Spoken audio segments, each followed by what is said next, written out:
শুরু করছি। আমি এখন মিনিক এয়ারপোর্টে দাঁড়িয়ে যেটা লাক্সেমবার্গে যাবো। কনফারেন্স হচ্ছে একটা, চলুন লাক্সেমবার্গটা ঘোরাবো। অনেক ভোরবেলা বেরোতে হয়েছে, রাত 2:30টার সময় বেরিয়েছি। পুনে 6টার সময় ফ্লাইট ছিল। তারপর ভায়া মিউনিক ডাইরেক্ট লাক্সেমবার্গ, বুদাপেস্টে ফ্লাইট নেই, তো এইখান থেকে এটা শর্টেস্ট হয়ে তো মিউনিক থেকে এখন যাবো। চলুন লাক্সেমবার্গে বসে আমার ব্যাগেজ এখনো মিউনিকে পড়ে আসবে, বললো রাত 8টায় আসবে। এখন কমপ্লেন করবো, তারপর দেখি কল করবে ওরা রাত 8টায়, দেখি কি হয়। এসছে ফ্রি বাস।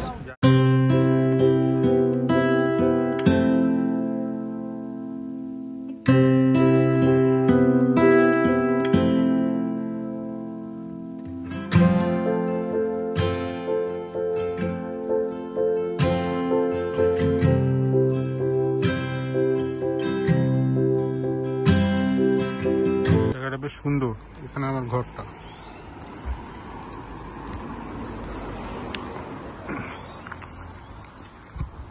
বাহ, বেশ সুন্দর কিন্তু লাক্সেমবার্গ। তো আমি এখন হাঁটতে শুরু করেছি। এখান থেকে সেনগেন যে গ্রামটা, সেটা যেতে প্রায় 2-2.5 ঘন্টা লাগবে। তারপর আমাকে আমার লাগেজ আনতে যেতে হবে। লাগেজটা এখনো মিউনিকে পড়ে আছে, যাই না। আমার সাথে এটা প্রথমবার হলো লুফতানসা এয়ারলাইন্সে। তো আমার বুদাপেস্টে ডাইরেক্ট যেহেতু কোনো ফ্লাইট নেই লাক্সেমবার্গে, ভায়া মিউনিক আসতে হয়েছে। আর ট্রেনেও 3টে বা 4টে ট্রেন চেঞ্জ করতে হবে, ট্রেনের নো প্রবলেম। তো দেখি রাত্রিবেলা যাবো। আরেকটা ফ্লাইট আসবে মিউনিক থেকে লাক্সেমবার্গ, সেই সন্ধ্যেবেলা 8:30। তো যখন যাবো তখন গিয়ে পাবো, তখন দেখা যাচ্ছে। জায়গাটা খুব সুন্দর। ঘুরে ঘুরে অনেক কষ্ট করে এখানে একটু প্রবলেম হচ্ছিল ফার্স্টে, তো তারপর এখন যাই হোক সেই জন্য বাসে বসে আছি। এবার আসলে আমি নামবো, তারপর দেখাবো। সেখানে নেমে গেছি। এবার যেই জায়গাটা 3টে দেশ এক হয়েছে সেখান দিকে হাঁটছি, চলুন দেখাচ্ছি ওখানে। তো আপনাদের এখন আমি এই যেখানে এসেছি সেই গ্রামটার নামে বলছি। গ্রামটার নাম হচ্ছে সেনগেন। তো এই গ্রামটা লাক্সেমবার্গের একটা ছোট গ্রাম, যেই গ্রামে 1917 বা 1980s ওই সময় লাক্সেমবার্গ, জার্মানি আর ফ্রান্স এরা সাইন করেছিল এটা বর্ডার ওপেন করার জন্য। তো এদের নাম থেকেই আপনার নামটা এসছে হচ্ছে সেনগেন ভিসা। দেখাচ্ছি, চলেই এসছি, জাস্ট আমি দেখাচ্ছি।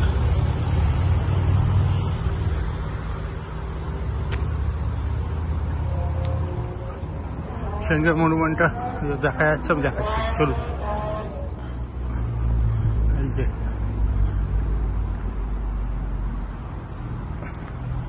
সেনগেন মনুমেন্ট, সুন্দর ফুল হয়ে আছে এখানে। ভিসার এরা ফার্স্ট 3টে দেশ সাইন করেছিল, তারপর সব ইউরোপিয়ান ইউনিয়ন নেবে না। এটা সেনগেন এরিয়া। এখান থেকে আমাদের ওই ইউরোপিয়ান কান্ট্রি ভিসাগুলো সেনগেন নাম হয়েছে। হ্যাঁ, সেনগেন আসতে গেলে সেনগেন ভিসা লাগবে। যাই হোক, জোকস অ্যাপার্ট। ব্রিজটার উপরে আমরা যাবো, চলবে আছে অন।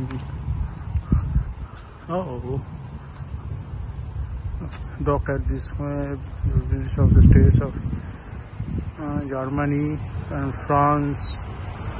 এরা সবাই 14 জুন 1985 আর 19 জুন এখানে সাইন করেছিল। এইটা ওই যে সব লেখা আছে এখানে সুন্দর করে। আর এইটাই হচ্ছে যেটার উপর সাইন করেছিল। এই ক্রুজটার উপর এখানেই হয়তো সাইন হয়েছিল, এখন তাই রাখা আছে। এটা মেরিয়া স্ট্রিট, ইউরোপা। বাহ, দারুণ একটা সাক্ষী থাকলাম, সুন্দর জিনিস। এটা দেখে গেলাম, এটা খুব সুন্দর লাগছে। সাক্ষী থাকবো বলবো না, খুব সুন্দর লাগছে। এখানে সেঙ্গেন এর জন্য সাইন করেছিল ওরা।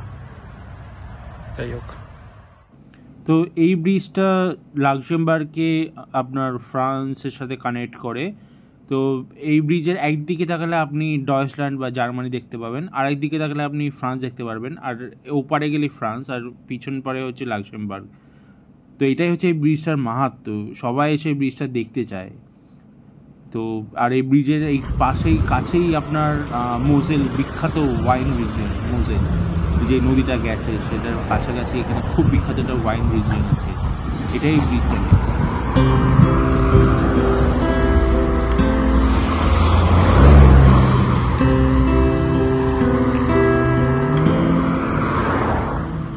এই ব্রিজটারই এদিকটা ফ্রান্স, এইখানে কাছাকাছি 3টে সীমানা, আমি সীমানাগুলো যাই না। ওইদিকটা মনে হয়তো, এদিকটা হয়তো ফ্রান্স পড়তে পারে, এদিকটা হয়তো জার্মানি পড়তে পারে, আর এদিকটা লাক্সেমবার্গ। এই বিখ্যাত সেই ব্রিজ। সেনজেন গ্রাউন্ডটা একটু দেখিয়ে দিই, বাসে করেছে।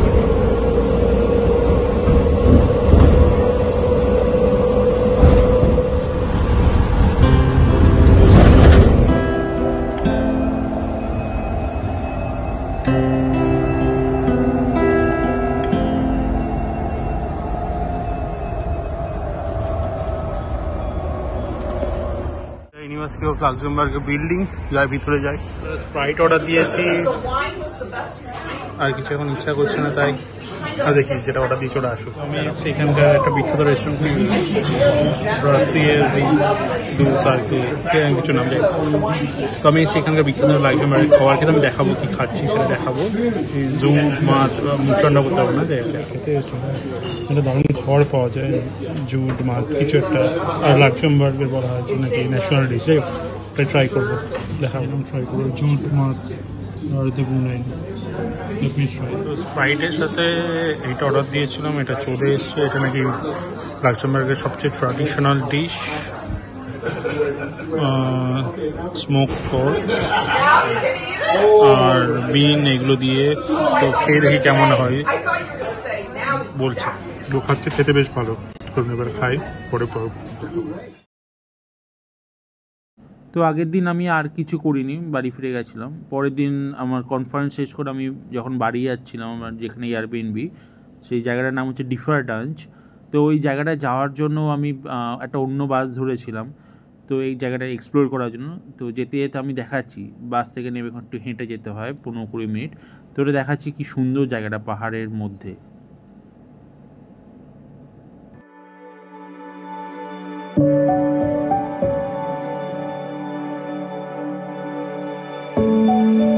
তার আশপাশটা বেশ সুন্দর, পুরো পাহাড়ের উপর। এটা হচ্ছে একটু গ্রামের দিকটা, এখানে শহরটাও খুব ছোট জায়গা, এসে তো ছোট, একটু গেলে ফ্রান্স চলে যাবে। বেশ সুন্দর, কিন্তু দেখতেই পাচ্ছেন। দেখুন, তো আগের দিনও বাড়ি গিয়ে শুয়ে পড়ি। তারপর তো নেক্সট দিন আমি কনফারেন্সের পরেই আমাদের একটা ট্যুর ছিল, লাক্সেমবার্গের ট্যুর। তো এটা হচ্ছে কেসমেটস, আর নিচে ওই যে ডাউন টাউন দেখছেন, ওটা একসময়, এটা 15 সালের পুরোনো একটা কেসমেটস এগুলো। তো ওই ব্যাক টু 1500। তো নিচে ওটা ডাউন টাউন, ওইখানে আগে মানে মৎস্যজীবী বা গরিব লোকেরা থাকতো যেখানে। আর এটা ওই ভিতরটা, আমরা এখানে সব একসাথে যাচ্ছি। তো দেখতে পাচ্ছেন এই ভিতরে, এখানে আগে থাকার ব্যবস্থা ছিল। আর ওই নিচে ওখানে এই বড় বড় যে বিল্ডিংগুলো দেখছেন, ওখানে ইউএন বা অনেক কিছু বিল্ডিং আছে। আর নিচে ওইটা হচ্ছে শহর, ডাউন টাউন শহর, ওটা এখন খুব বিখ্যাত। কিন্তু আগে ওখানে সমাজের নিমজীবীরা থাকতো। এটা হচ্ছে একটা ওখানকার চার্চ, খুব বিখ্যাত চার্চ, এটা অনেক পুরনো চার্চ। এবার চার্চের ভিতরটাও এরকম বেশ সুন্দর, খুব সুন্দর। চার্চের ভিতরটা অনেকবার ক্ষতি করা হয়, চার্চটাকে আবার তৈরি করা হয়েছে, এটা অনেকবার হয়েছে। তো কিন্তু চার্চটা খুব সুন্দর, তো চার্চটা খুবই পুরনো চার্চ। তো এটা খুব বিখ্যাত চার্চ লাক্সেমবার্গের। দেখাচ্ছি ভিতরটা, এতটাই সুন্দর লাগছে আমার দিয়ে। তো কারুকার্যটা খুব সুন্দর। তো এটা হচ্ছে ওখানকার পার্লামেন্ট, যেটা ওখানকার পার্লামেন্ট। তো এবার আমি লিফটের দিকে যাচ্ছি। তো এই লিফট থেকে লাক্সেমবার্গ শহরটা পুরো খুব সুন্দর দেখা যায়। এটা হচ্ছে লিফটটা, এটা নিচে থেকে এইখান থেকে লিফটের ভিতরে যাওয়া যায়। এই দেখুন পুরো শহরটাই খুব দেখা যায় লাক্সেমবার্গের শহরটা। তো এই লিফটে আপনি নিচে থেকে উপরে বা উপর থেকে নিচে এটা চলাচল করে, মানে এরকম, এটা তো যাওয়ার জন্য জায়গাটা ভিতর দিয়ে হাঁটছি, যে আমি দেখাতে যাচ্ছি। তো গিয়ে দেখবেন যে খুব সুন্দর। এইটা হচ্ছে লাক্সেমবার্গ শহরটা মেনলি, যতটা লিফট থেকে দেখা যায়। তো এটা লাক্সেমবার্গের একটা খুব সুন্দর জায়গা, মানে এইগুলো মেনলি লাক্সেমবার্গের লোককে দেখে যেগুলো। তো ওটা রেল ব্রিজ বা এইগুলো তো দেখতে পাচ্ছেন। তো আমি একদম উপরে দাঁড়িয়ে শহরের। তো এটাই। তো আমি এরপর লাক্সেমবার্গ হাউসে যাচ্ছিলাম। লাক্সেমবার্গ হাউস একটা বিখ্যাত ওখানকার দোকান, যেখানে আপনি অনেক লাক্সেমবার্গ জিনিস পাবেন। তো যেতে যেতে আমি রাস্তাটা জাস্ট দেখাচ্ছি এখানে কীরকম। আর যেতে যেতে আমি আবার এখানকার যে গ্র্যান্ড ডুকাল প্যালেস, ওখানকার যে পার্লামেন্ট, সেটা দেখতে পেলাম।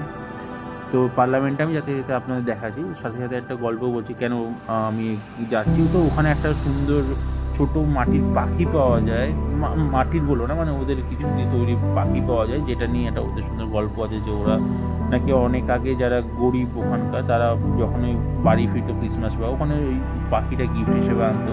তো মেনলি ওটা কেনার জন্যই আমি যাচ্ছিলাম। তো লাক্সেমবার্গ, এটা লাক্সেমবার্গ হাউস, যেখানে অনেক সুভিনিয়ার, ওটা লাক্সেমবার্গের ওই পাখিটা মেন সুভিনিয়ার। তো যাই হোক, এখানে এদের বিখ্যাত ওয়াইনও আছে। তো এখানে মোজেল ওয়াইন বা ওইটা পেয়ে যাবেন, মোজেল রিভারের পাশে যে ওয়াইন পাওয়া যায়। তো ওটাও পেয়ে আমি এখন সুভেনিয়ারগুলো দেখাচ্ছি এখানে, দেখতেই পাচ্ছেন। তো এখানকার স্পার্কলিং ওয়াইন বিখ্যাত লাক্সেমবার্গের। তো যাই হোক, এখানে বিভিন্ন রকম হাতে করে তৈরি জ্যাম, জেলি, এগুলো সবই পাওয়া যায়। লাক্সেমবার্গ টিও আছে, দেখতে পাচ্ছেন। তো বিভিন্ন রকম এই জিনিসগুলো দেখতে পাচ্ছেন। তো লাক্সেমবার্গ ইউনিভার্সিটির পাশে ব্ল্যাক ফার্নেস বা ওখানকার যে ওইটা আছে, এটাই অ্যাকচুয়ালি, এইটা স্টিল তৈরি কারখানা। এটাই অ্যাকচুয়ালি লাক্সেমবার্গে 1940s বা ওই সময় এত দেশ হওয়ার কারণ। তো স্টিল কারখানা দেখালাম। তো এবার আমি আসলাম ওই লাক্সেমবার্গের সিটি স্কোয়ার বা ওখানে ওই ঘুরতে ঘুরতে যেটুকু ঘোরা যায় এইগুলোই দেখাচ্ছি। আর এটাই ওই কারখানাটা বাইরে থেকে, এটা লাক্সেমবার্গ ইউনিভার্সিটির পাশে। ইউনিভার্সিটি আগে অন্য জায়গায় ছিল, এখন এখানে আনা হয়েছে। তো আমরা ভাবছিলাম এই ট্যুরটা করব। তো এই ট্যুরটা, এটা হচ্ছে ব্ল্যাক ফার্নেস, ওই যাই হোক এটাই হচ্ছে কারখানাটা স্টিল তৈরি বা এখানে আগে প্রডিউস হতো, যার জন্য লাক্সেমবার্গ এত ধনী এখন এই কারখানা এইসবের জন্য, স্টিল প্রোডাকশনের জন্য। তো এখানে আমার সাথে আরও আমরা 4 জন ছিলাম টোটাল। তো আমরা এই ঘুরছিলাম, বিভিন্ন ফ্লোরে যাচ্ছিলাম। এটা যতগুলো ফ্লোর ছিল, ফ্লোরগুলো এক্সপ্লোর করার চেষ্টা করছিলাম। এই যে অনেক কিছু রাখা আছে, কীভাবে আগে তৈরি হতো, যাই হোক। তো ফাইনালি আমার ট্রিপ ওভার। এবার আমি বাড়ি ফিরছি, মানে বুদাপেস্টে ফিরছি। তো যেতে যেতে যেটুকু পাওয়া যায়, আর যেতে যেতে খাবারটা আমি দেখাবো, যেখানে খাওয়ার ইচ্ছা ছিল আমার।